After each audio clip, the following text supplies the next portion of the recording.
as crianças, como já estão bem comportadinhas, continuarão acompanhando aqui mesmo a pregação da palavra de Deus. Que Deus abençoe você que está em sua casa ou em qualquer outra parte, acompanhando a transmissão do culto aqui da Igreja Presbiteriana Jardim Verônia. Quero convidar aos irmãos a que abram a palavra do Senhor no Evangelho segundo Lucas, no capítulo de número 24. Lucas 24. Nós faremos a leitura a partir do verso 33 e vamos até o verso 49.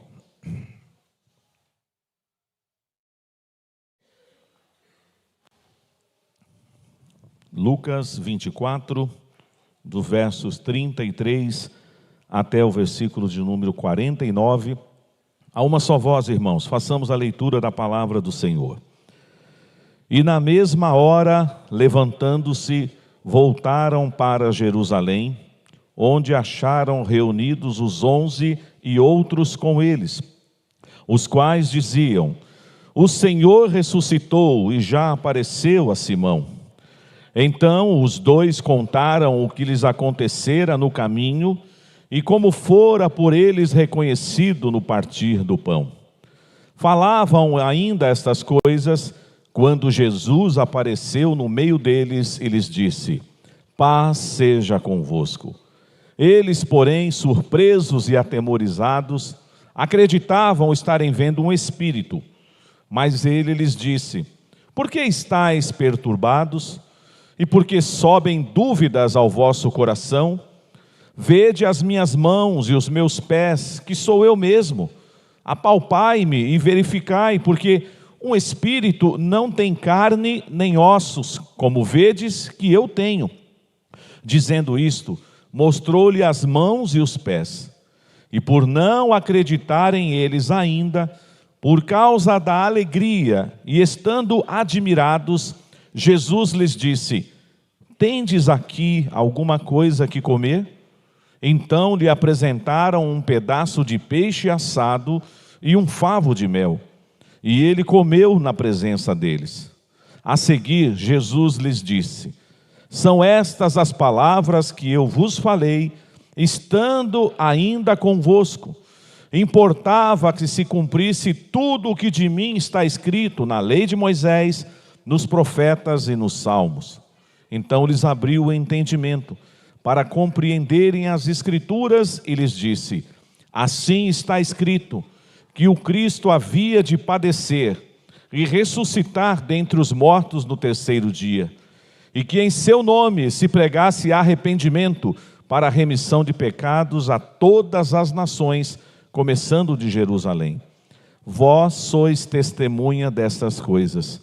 Eis que envio sobre vós a promessa de meu Pai. Permanecei, pois, na cidade, até que do alto sejais revestidos de poder. Amém. Vamos orar? Pai de amor, tudo o que estamos fazendo nesta noite é exclusivamente para o Senhor.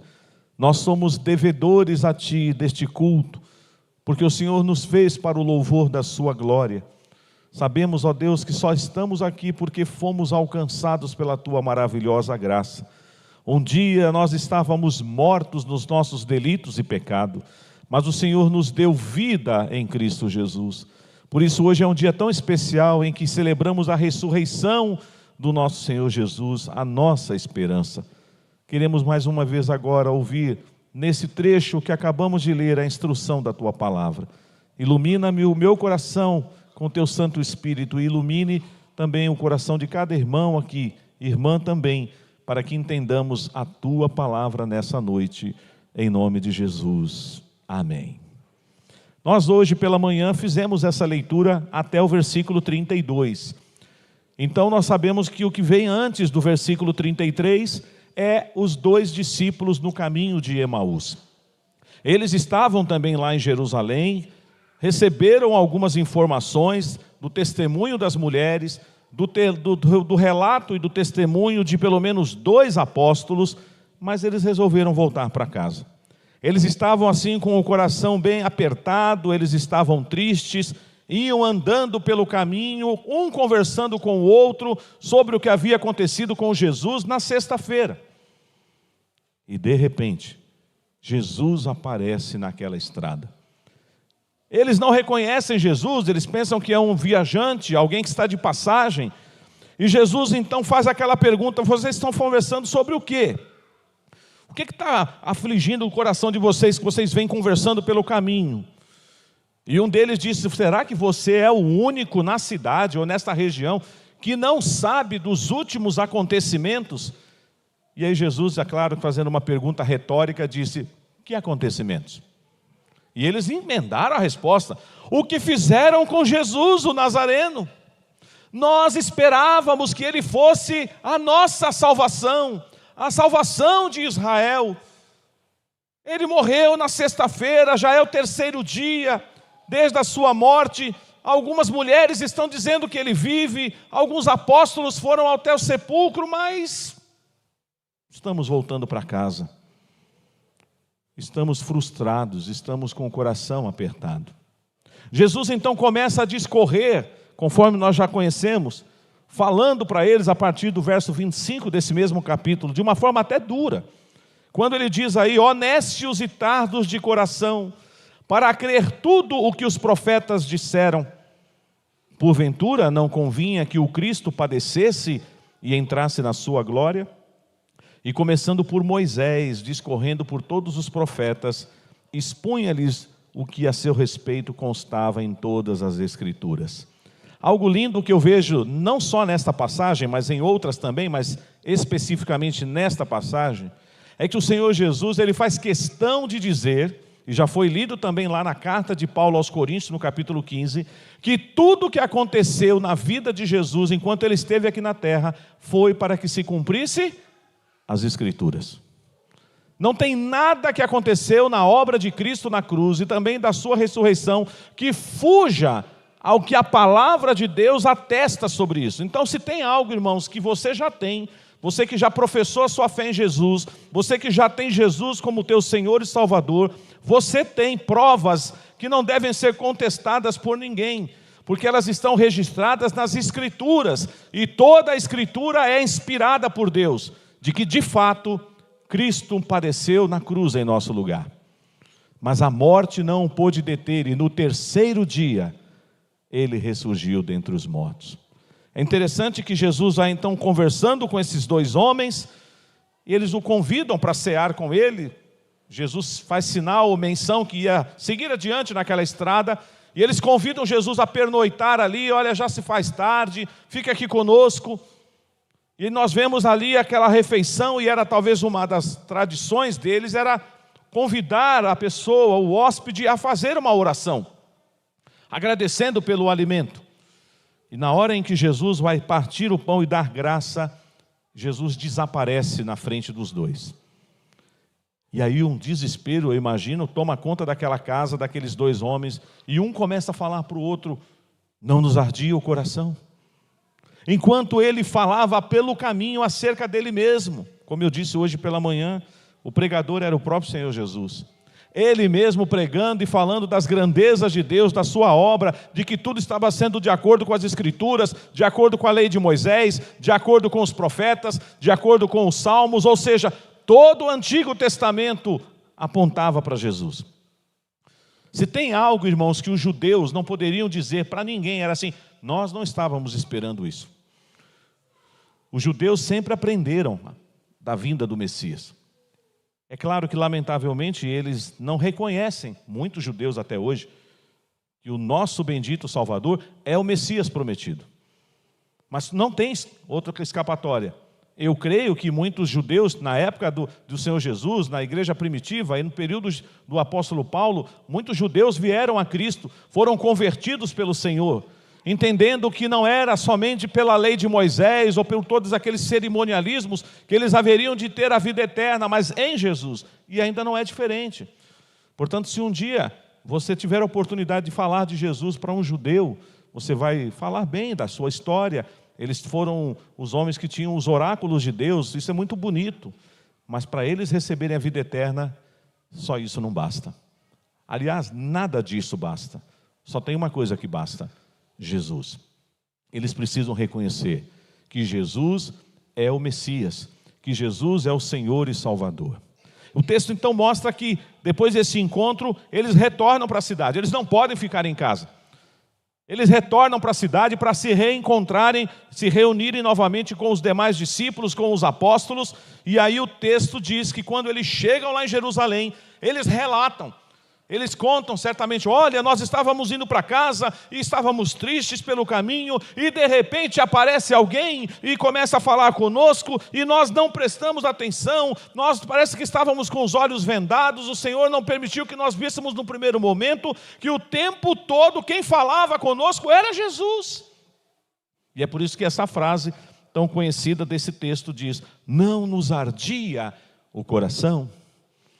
Já falamos hoje pela manhã da insensibilidade que lamentavelmente muitos estão adquirindo no passar dos anos. Não sei se é o seu caso. Às vezes você já está na igreja, ou frequenta a igreja, ou fala assim: olha pastor, meu corpo já vai sozinho para a igreja, de tanto acostumado que eu estou em ir para a igreja. Já está assim nos meus hábitos. Mas não deve ser apenas um hábito, uma rotina. Deve ser algo que deve alegrar o meu e o seu coração. E muitas vezes nós estamos perdendo a sensibilidade para ouvir Jesus falar conosco, para ouvir a exposição das Escrituras, como está acontecendo nessa noite mais uma vez. Nós sabemos que Deus muitas vezes tinha que exortar o seu povo no passado, como está registrado lá no Salmo 95, quando Deus diz assim: hoje, se ouvirdes a voz de Deus, não endureçais o coração. Eu não sei, meu irmão, minha irmã, se você tem entrado aqui com o coração duro, se você já tem criado barreiras para quando a palavra de Deus for ministrada no seu coração, você já dizer: opa, não quero, não vou tomar posse dessa palavra, como alguns irmãos gostam de dizer. Ou às vezes você fica dizendo assim: puxa, que pena que fulano não veio, né? A pregação é todinha para ele. Nós somos expert em dar a mensagem para outra pessoa. A gente diz: não, eu não estou precisando dessa mensagem. E eu sempre digo, para quando uma pessoa comenta isso comigo, eu falo assim: essa mensagem era para nós que viemos. Para quem não veio, só se ele assistir a pregação depois. Essa mensagem que você está ouvindo nessa noite, e até mesmo a mensagem cantada, é para nós que estamos aqui. Deus escolheu eu e você para ouvirmos essa palavra. Será que o meu coração e o seu coração não está insensível à voz de Deus? O texto diz então que eles, ao se reunirem juntamente com os demais irmãos em Jerusalém, ao relatarem, eles também recebem uma coisa maravilhosa. Os outros evangelhos dão alguns outros detalhes. Esse aqui trabalha alguns outros aspectos, que falamos também pela manhã. Eles estavam conversando sobre essas coisas, quando de repente Jesus apareceu entre eles. E ele faz aquela saudação maravilhosa: paz seja convosco. Mas eles ficaram apavorados. Eles foram tomados de temor, de surpresa. E eles pensaram que estavam vendo o quê? Um espírito. Porque estava tudo trancado. Os outros textos dizem que as portas estavam trancadas, as janelas estavam trancadas. E como é que Jesus entrou? Por onde ele entrou? Não, Jesus apareceu. Eu sei que às vezes isso foge à nossa capacidade. Não era um holograma, não era um fantasma, não era um espírito. Era o próprio Senhor Jesus ressurreto ali. E ele, vendo a incredulidade, o aspecto assustado de todos eles, ele diz: gente, sou eu mesmo. E ele começa então e fala: por que vocês estão perturbados? Verso 38. Por que sobem dúvidas ao vosso coração? Vede as minhas mãos e os meus pés, que sou eu mesmo. Acho interessante Jesus tendo que falar, né? Se auto-apresentar de novo. Gente, sou eu. Mas é engraçado que no ministério de Jesus isso já tinha acontecido uma vez. Vocês se lembram da segunda vez que Jesus acalmou a tempestade? A segunda vez que Jesus acalmou a tempestade, ele propositalmente, ele despede os discípulos, diz: vão na frente, eu vou despedir da multidão. Depois ele ainda foi para o monte orar. E lá na quarta vigília, 3, 4 horas da manhã, ele foi ao encontro dos discípulos. Mas alguém pensou: ele vai como encontrar com a gente? Vai pegar outro barco? Jesus não precisava de outro barco. Jesus foi andando sobre o mar. Agora os homens que estão aqui, que eu já preguei essa mensagem numa outra ocasião, as mulheres não estavam no barco, só tinha homem. Diz que homem não tem medo de nada, né? Homem não tem, pelo menos tem que, dizia o nosso pai, né? Não mostra fraqueza. Se a barata passar, fica firme. Né? Homem não pode ter medo de nada, mas homem tem medo de muita coisa. Homem tem medo de muita coisa, porque naquele dia, um cutucou no outro. Você viu o que eu vi? O quê? Está vindo um negócio ali na nossa direção. Que nada, isso é coisa da sua cabeça. Olha, 3 horas da manhã, não tem ninguém aqui não. É esse mar que está agitado, essa tempestade. Está vindo alguém ali. E de repente um grita, é um fantasma! E aí o desespero toma conta daquele barco e só tem homem ali, só tem pescador, gente experiente do mar. E eles estão todos apavorados e de repente uma voz vem lá do mar. Tem de bom ânimo, sou eu, não temais. Isso acalmaria o seu coração? Isso aquietaria a sua alma ao ouvir a voz do bom pastor, a voz de Jesus vindo de um lugar estranho a princípio, mas como ele está andando sobre as águas? Mas ele disse, tem de bom ânimo, sou eu, não temas. Mas aí Pedro fez o quê? Senhor, se é o Senhor mesmo, manda-me ir ter contigo sobre as águas, e eu vou crer. Eu sei que muitas pessoas já falaram, mas Pedro era fogo, né? Muito impetuoso, pulava na frente, tirava 10 e tirava 0, às vezes, na mesma situação. Mas é uma coisa que foge ao nosso controle, às vezes, é que ele disse assim, se tu és o Cristo, se é o Senhor mesmo que está me chamando, manda-me ir ter contigo. Então tem uma questão aí muito interessante. Ele não pulou na água. Primeiro ele esperou a ordem de Jesus. Pode vir. Ele só desceu do barco quando Jesus falou, pode vir. Então não é assim, não vai se aventurando não, provando ou questionando as coisas de Deus e pulando no mar da vida achando que você vai andar sobre as águas. Você precisa esperar a ordem de Jesus. Pode vir. E ele andou, não andou, irmãos? Quebrando qualquer prognóstico da lei da física, ele andou. Mas ele começou a reparar na fúria do vento de um lado e para o outro e começou a afundar. E aí gritando, Jesus, tem misericórdia de mim. Jesus vai lá e salva. Ele falou assim, por que você duvidou? Por que você não teve fé? Então essa questão de dúvida no coração dos discípulos já havia acontecido em outros momentos, e eles ficam agora perplexos com tudo que está acontecendo, sobem dúvidas ao coração deles. Jesus diz, sou eu mesmo, venham aqui, coloquem as mãos, podem me apalpar, podem verificar. Vocês acham que um espírito tem carne, tem ossos? Vocês não estão me vendo aqui, eu não sou um espírito. E eles continuavam, assim, já viu gente que está assustada, mas está alegre? Você já ficou assim alguma vez na sua vida? Você está alegre, você não sabe explicar, é uma alegria, mas você está ao mesmo tempo com medo. Você está alegre, mas está com medo. E foi assim que os discípulos ficaram. Eu estou alegre, mas eu estou com medo. Eu estou extasiado com essa cena que eu estou vendo, Cristo ressurreto, mas... E aí Jesus falou, vocês ainda não estão convencidos que sou eu. Então para aí, tem comida aí? Espírito não come, fantasma não come. Ah, trouxeram lá um pedaço de peixe. E possivelmente o favo de mel, ele se alimentou e falou, desceu para o ventre. Não caiu no chão, não passou assim direto. Ele é mesmo Jesus ressurreto de carne e osso. E ele começa então a falar, vocês não estão acreditando. E agora vai acontecer algo que era importante, que Lucas registra.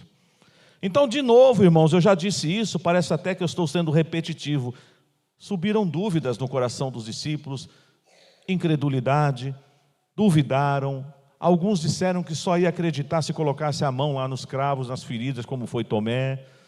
Muitas pessoas ficaram assustadas, perturbadas, aflitas. Os discípulos de Emaús estavam voltando para casa tristes, apesar dos testemunhos que eles já haviam recebido. E eu fico olhando esses relatos dos evangelhos e eu falo, por que nós somos assim? Por que é que nós duvidamos tanto da vida de Jesus? Eu sei que você não vai responder essa pergunta em voz alta, e eu até nem quero que você responda. Mas já teve algum dia na sua vida que você teve uma pitadinha de dúvida? Será que essa história é verdadeira mesmo? Será que não inventaram essa história para a gente criar uma nova religião na Terra? Será que Jesus morreu na cruz mesmo? Eu sei que isso aqui que eu vou falar agora é teoria da conspiração. Tem gente que até hoje acha, e não é nosso departamento, eu não sou da área, tem gente que acha que o homem nunca pisou na Lua. Que aquilo foi uma jogada dos Estados Unidos. E que aquilo foi produzido dentro de um estúdio. O homem nunca chegou lá. Para nós isso não afeta muita coisa. Mexe na sua vida? Altera a sua vida aqui nessa noite, se o homem pisou na lua ou não? Você vai ficar mais pobre ou mais rico? Você vai ficar mais triste ou mais feliz? Tenho certeza que não. Mas e se eu disser para você que Jesus não ressuscitou? Aí a coisa muda de história. Porque isso vai impactar a sua vida, não vai? Você vai falar assim, meu Deus, Jesus não ressuscitou? Jesus não morreu na cruz? Me enganaram, mentiram para mim. Mas a boa notícia que eu te dou é que Jesus morreu na cruz. E Ele ressuscitou, não te enganaram. Estão tentando te enganar. O mundo está tentando calar a igreja. O mundo está querendo dizer que Jesus não existe. Ou se Ele existiu, o máximo que Ele foi um grande mestre. E só. Mas para nós Jesus não só foi um grande mestre. Jesus é o Rei dos Reis, o Senhor dos Senhores, é o Verbo encarnado, é o Emanuel, é o maravilhoso Conselheiro, é o Deus forte, é o Pai da eternidade, Ele é o Príncipe da paz, Jesus é o Messias prometido, e nós cremos, segundo as Escrituras, na obra vicária de Cristo na cruz. E é exatamente isso que Ele fará agora a partir do verso 44. Ele vai relembrar os seus discípulos todo o ensinamento que Ele deu, e Ele começa a dizer assim: são estas as palavras que eu vos falei, estando ainda convosco. Então, em outras palavras, vocês esqueceram, e você certamente já leu os evangelhos, já deve ter visto, quantas vezes Jesus, do nada, ele falava assim, é necessário que o Filho do Homem padeça, é necessário que o Filho do Homem tenha que ir para Jerusalém, e seja entregue nas mãos das autoridades, e que ele sofra todo tipo de escárnio, mas ao terceiro dia, ele vai ressurgir. Jesus falou. Os discípulos jamais poderiam dizer assim, o Senhor nunca disse para nós isso. Tanto é que chegou uma hora que Jesus falou com tanta mais ênfase, eu tenho que ir, que os discípulos começaram a ficar tristes. João capítulo 14 diz, e ele fala, não se turbe o vosso coração, não fiquem assim, porque vocês não ficarão órfãos, o meu Pai vai enviar o outro Consolador, o Espírito Santo. Então, irmãos, segundo as Escrituras, Jesus está relembrando os discípulos, e talvez nessa noite a palavra de Deus está sendo exposta para nós, é um relembrar que segundo as Escrituras Cristo morreu, segundo as Escrituras Cristo ressuscitou, segundo as Escrituras Cristo foi elevado aos céus, segundo as Escrituras Cristo está à destra de Deus Pai, segundo as Escrituras nós temos que pregar o Evangelho a toda criatura, segundo as Escrituras nós precisamos do revestimento do alto, porque a igreja sem o Espírito Santo de Deus, ela não conseguirá cumprir a obra do Senhor, não conseguirá. E ele vai falando isso. E ele mais uma vez lembra o que ele já tinha falado com aqueles dois homens no caminho de Emaús. Ele diz, olha, importava se cumprisse tudo o que de mim está escrito. E ele vai mencionar algumas partes do Antigo Testamento. A lei de Moisés, o Pentateuco, os profetas e os salmos. Mas não pensem vocês que os outros livros não falavam de Jesus. Sim, todo o Antigo Testamento, os 39 livros. Há um estudo maravilhoso que vai mostrando a manifestação, os tipos de Cristo, de Gênesis a Malaquias. É maravilhoso, apontando para Jesus. Jesus é o nome sobre todo o nome. E Ele está falando para os seus discípulos, eu ensinei vocês nas Escrituras. Eu ensinei vocês sobre tudo que os profetas, a lei de Moisés, os salmos falavam a meu respeito. E aí aconteceu algo, irmãos, que eu espero que nessa noite aconteça com você também mais uma vez. O verso 45 diz assim, então lhes abriu o entendimento para compreenderem as Escrituras. Você compreende a Escritura? Eu fiz a brincadeira com você há pouco, uma brincadeira séria. Bateu já alguma dúvida no seu coração alguma vez sobre se a história de Jesus era verdadeira ou não?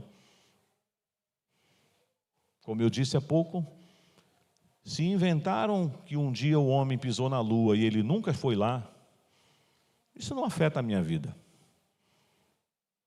Não afeta, eu nem era nascido, 1969.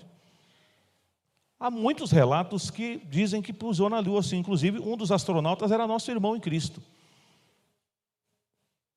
Então, você não precisa ficar com medo, mas eu volto a reiterar o que eu falei, mas isso não afeta a minha vida, a minha caminhada. Eu continuarei sendo o mesmo Gilberto se amanhã sair nas grandes emissoras aí de jornalismo dizendo assim, ó, descobriram, o homem nunca pisou na lua. E vocês sabem que aconteceu algo interessante nesse dia, quando o homem pisou na lua? Essa história é contada de muitas formas, e eu não vou dar nomes aos personagens, porque eu já ouvi várias pessoas dando o nome de pastores, mas o fato é que aconteceu. Houve uma grande cerimônia quando o homem pisou na lua. Os Estados Unidos fez um grande evento, convidou as autoridades e convidou pessoas que eram representantes de toda a camada social. Muitos pastores estavam presentes. E de repente o orador que estava ali, eufórico, falando, ia passar a palavra para o presidente dos Estados Unidos, ele disse, hoje aconteceu o fato mais extraordinário da terra. Um homem saiu daqui e tocou o solo lunar. Este é o fato maior que já existiu na humanidade. Aí um pastor levantou no meio daquele auditório seleto e interrompeu aquele homem que estava falando assim, o senhor está equivocado. O fato mais importante da história não é o homem ter pisado na lua, é Jesus ter morrido na cruz, ter sido sepultado e 3 dias depois ele ressurgiu dentre os mortos. Esse é o fato que muda a minha história e a sua história. Segundo as Escrituras, nós cremos na pessoa de Jesus. E o texto diz que quando Jesus fala isso, os discípulos então compreendem.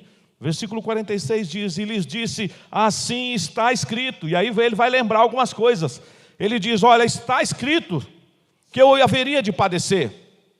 Está escrito que eu ia ressuscitar depois de 3 dias. Também está escrito que esse evangelho será pregado e uma mensagem de arrependimento para todas as nações. Também está escrito nesse texto que vocês receberão o Espírito Santo. Ou seja, irmãos, o nosso Senhor Jesus nos ensinando que eu e você, nós não podemos andar atrás de novidade, de modismos. Estão falando isso, ande segundo as Escrituras. Ouça a voz de Jesus, eu morri segundo as Escrituras, eu ressuscitei ao 3º dia segundo as Escrituras, eu estou à destra de Deus Pai segundo as Escrituras, eu vou voltar para buscar a igreja segundo as Escrituras. Porque Deus não mente, Deus não entra em contradição com a sua palavra, Deus é fiel. Por isso nós podemos voltar para casa daqui a pouco, sem sombra de dúvida de que nunca fomos enganados. Essa história aconteceu há mais de 2000 anos, mas ela é real, ela é verdadeira. Você está aqui nessa noite, meu irmão, minha irmã, você que já crê no Senhor Jesus, você está aqui para render glórias e honra a Jesus, o nosso Salvador. Mas também é possível que tenha alguém aqui nessa noite que ainda não professou a sua fé em Jesus. Talvez você já escutou pessoas por aí dizendo, olha, você acredita nessa história que os cristãos contam há mais de 2000 anos, que Jesus ressuscitou? Eu não acredito. Eu não acredito. Não sei se você já teve a experiência de conversar com alguém, evangelizando alguém, compartilhando a sua fé, e de repente a conversa está ganhando corpo, e ele interrompe e você diz assim, que legal, você crê nisto?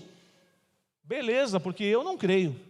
Eu tenho outra verdade, você fica com a sua que eu fico com a minha, como se a verdade fosse coisas assim abstratas, mas a palavra de Deus diz para nós que a verdade tem nome.